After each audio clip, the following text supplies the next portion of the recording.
Video ठुला गहिरो to भाडी to अब भाडीका खोला अनि भन्नु पर्दाखेरि यो तलतिरको एरिया ठ्याक्कै यो तल्लो भाडी र यो पुर्ख्यौलीहरुको हिँड्ने बाटो पुरानो बाटो अनि यो पारे सामुदायिक वन हैन। यो तल चाहिँ जुन नदी यो खोला बगिरहेछ यो गोकिली घाट खासै गोकिली घाट यो गोकुलेश्वर बजारको नाम यही खोलाको नामबाट नामाकरण गरिएको हो खास भन्ने हो भने हैन। तलतिर चौलानी नदी बग्छ। यो शैलशिखर दार्चुला जिल्ला सुदूरपश्चिम प्रदेश दार्चुला जिल्ला शैलशिखर नगरपालिका वडा नम्बर 8 भाडी सुपले मलेकाठा भन्ने एरियामा पर्छ यो एरिया। यो सब चुनढुङ्गाको खानी हो, चुनढुङ्गाको पहाड हो। ल हेर्नु इट्स अमेजिङ फेभर। ल हेर्नु यसलाई चाहिँ एकदमै व्यवस्थितकरण गरेर यो ढुङ्गाहरूलाई यताको यो एरियालाई हेर्नु तल एकदमै यहाँ स्थलगत राम्रोसित निरीक्षण गर्ने सम्बन्धित निकायको मान्छेहरू भने यहाँ कसैले कोही त्यस्तो के भन्छन् प्रोपर्टी मतलब क्यापिटल भएको पुँजी भएको मान्छेले यदि केही गर्न खोज्ने भए यहाँ भोलि भविष्यमा उद्योग कल कारखाना यदि गर्न खोज्ने हो भने एकदमै राम्रो छ हैन। अनि यहाँ ट्रेकिङको लागि हैन यस्तो एडभेन्चरहरू थुप्रै छन्। यहाँ धेरै ठुलठुलो एडभेन्चरहरू छन् यहाँ। तर के गर्ने अब यहाँको मान्छेको यहाँको यता बस्ने भनौँ न स्थानीयहरू तथा यहाँको सम्बन्धित निकायको मान्छेहरूलाई जो जनप्रतिनिधि भएर चुनिएर जान्छन् तिनीहरू चाहिँ यहाँको विकासको बारेमा यहाँको चाहिँ भन्नु पर्दाखेरि स्तर उन्नतिको लागि खासै चासो देखाएको जस्तो लाग्दैन। यहाँ चाहिँ के हुन्छ भने हाम्रो यो पुरानो परम्परा भनेपछि को मान्छे अलि बोल्ने छ धेरै को मान्छेले चाहिँ धेरै मान्छेलाई चाहिँ आकर्षण गर्न सक्छ। यी यावत यस्ता दृष्टिकोणले फिक्स मान्छेलाई पैसा यस्ता चीजहरू दिएर जिम्मा लगाएर चुनाव जितेर यहाँको मान्छेको भोट किनेर अहिलेसम्म चल्दै आइरहेको अवस्था छ। अब हेरौँ अगाडिको दिनमा मैले यस्ता यावत भिडियो बनाएर मैले यी भिडियो बनाएको मेहनतको फल यदि कसैले राम्रोसित सोचेर सम्झेर आफ्नो पिँढीको भविष्य मध्यनजर गरेर यदि कसैले चाहिँ चासोको विषय बनाएर चाहिँ स्वच्छ प्रतिस्पर्धा गर्ने कोसिस गर्छन् भने राम्रै होला। अब हैन भनेर मान्छे भेटेको बेला पोजिटिभ थट लिने र अरू बेला चाहिँ नेगेटिभ थट लिएर हिँड्ने भए त अब के भन्नु र। यस्तो छ यो ठ्याक्कै भन्नु पर्दाखेरि जुन मैले भाडीको छैन त्यो बाटो बिग्रेको भनेको थिएँ नि त बाटो सुक्खा पहिरो गयो हो यही एरियाबाट यही बाटो जाने हो त्यहाँ यही बाटो यो तल एकदमै अब अलिकता हो अब छ पहाड एडभेन्चर एकदमै अब स्ट्रङ हुन्छ। अब के भन्छन् तराईको जस्तो सजिलो त कहाँ हुन्छ र अब पहाडमा विकास गर्न तर पनि पहल गर्नु पर्यो उचित ठाउँ हेरेर यताउति हेरेर। ल दर्शकबिन अब तपाईँहरू राम्रोसित निहालेर हेर्नु, राम्रोसित निहालेर हेर्नु। हाम्रो चाहिँ यही तल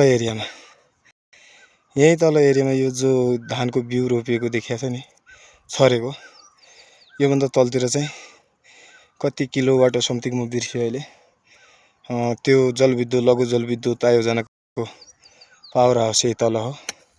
के गर्ने अब कारणवश यहाँको पुरानो नेता र यहाँको स्थानीय मान्छेको दिमागले गर्दा त्यतिकै त्यो एउटा सरकारको सम्पत्ति बालुवामा पानी जस्तै भएको छ।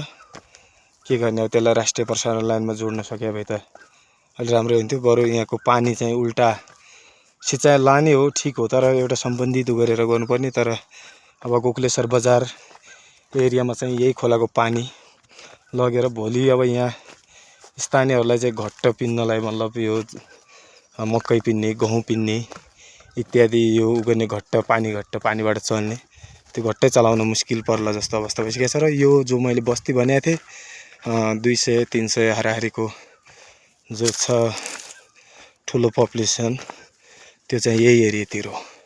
यो सुपलिया एरिया पऱ्यो, भाडीको छैनबाट यो एरिया अब माथि भनेपछि अब के गर्ने, ऊ ठुल्सेनी, त्यो ठुल्सेनी ठ्याक्कै यो माथि ठुल्सेनी बगौरा लेकगाउँ त्यो एनसेलको टावर माथि ठ्याक्कै हजुरहरूलाई चित्रण गर्नु पर्दाखेरि हाम्रो त यो पारेको घरको जो देखिया छ नि हो, ती घरमा बितेको मान्छेहरूलाई पनि त्यही बाटो भाडीकै छैन भएर लाने हो।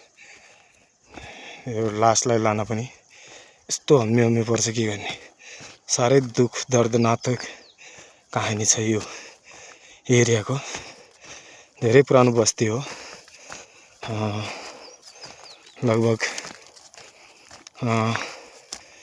कमसेकम पनि 4 पुस्ता 5 पुस्तासम्म चाहिँ बसिसक्यो, मतलब पुरानो, त्यति पुरानो बस्ती हो। अहिलेको तत्कालको होइन, तर के गर्ने अब विविध कारणवश अब योभन्दा तल एरिया थुप्रै छ। तर अब मेरो यो सानो क्यामेरा, मोबाइलको क्यामेराले गर्दा पुरै एरिया कैद गर्न सकिनँ मैले। र चेटा स्कुल भने पनि यही उता पर्छ।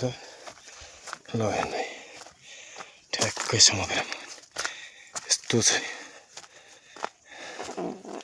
हेर्नु अब यो बाटो यस्तो छ, के गर्ने अब यहाँको यो सोसाइटी कल्चर। ल हेर्नु यस्तो पक्की घर यहाँ छन्। ल हेर्नु यो ल्यान्डरवाला ऊ पारेको यहाँ हेर्नु यस्तो छ।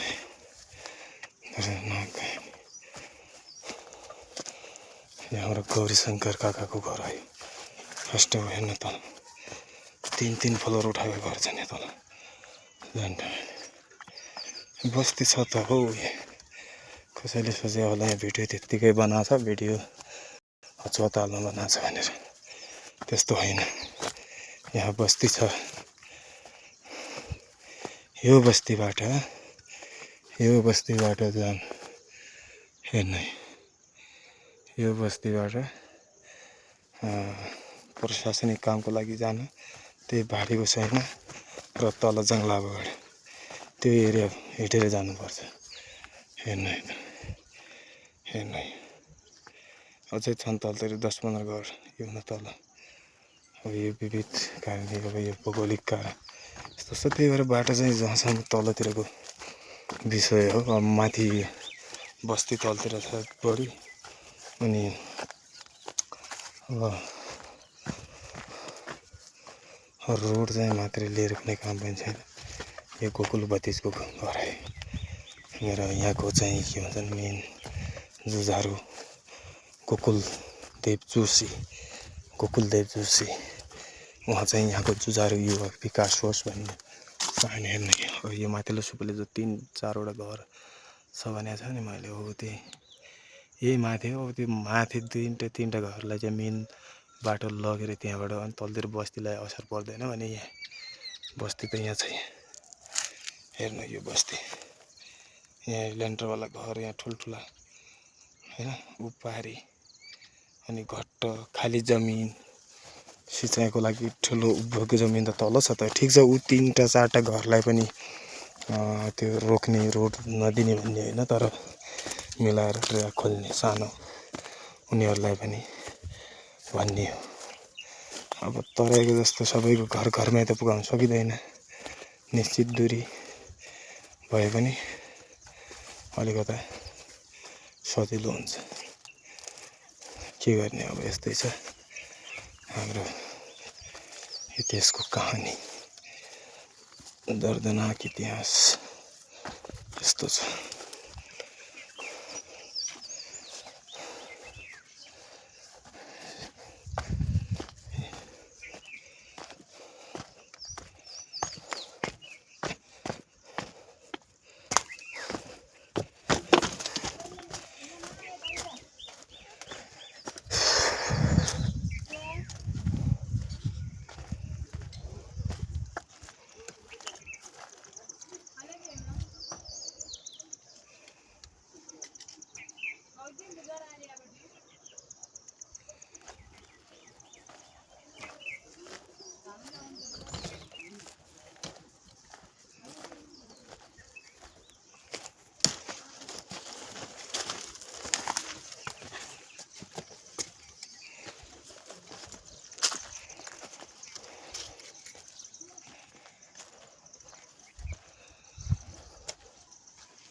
नहीं कहाँ हो यहाँ अरे यस्तो छ अब हाम्रो यो दार्चुला जिल्लाको माननीय गणेश ठाकुरजी अनि हाम्रो तत्कालका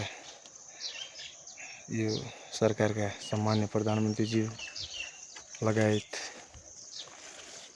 सबै सम्बन्धित निकायहरूलाई यो भिडियो पुगाइदिनु होला शेयर लाइक कमेन्ट गरेर यातायातको यहाँ अब एकदमै बाटोको सडकको एकदमै अभाव छ धन्यवाद।